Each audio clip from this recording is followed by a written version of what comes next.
नवाज शरीफ ने खताब में 9 निकाती एजेंडा पेश किया। साबिक वफाकी वज़ीर और रहनुमा मुस्लिम लीग नून मरियम औरंगज़ेब का कहना है कि नवाज शरीफ ने मीनार पाकिस्तान पर जलसे से खताब में 9 निकाती एजेंडा दिया है। मरियम औरंगज़ेब ने कहा कि मुल्क को बुरहानों से निजात दिलाने के लिए एजेंडा दिया गया है। अवाम को महंगाई और गुर्बत से निजात दिलाने के लिए एजेंडा दिया।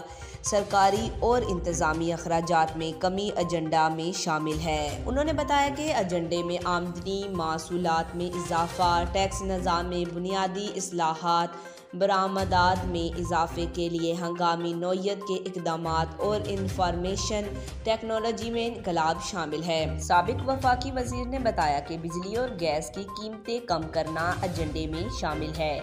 खसारे में चलने वाले इदारों की निज़ाम कारी एजेंडे में शामिल है, जबकि नौजवानों और ख़वातीन के लिए रोज़गार के मौके भी एजेंडे का हिस्सा हैं।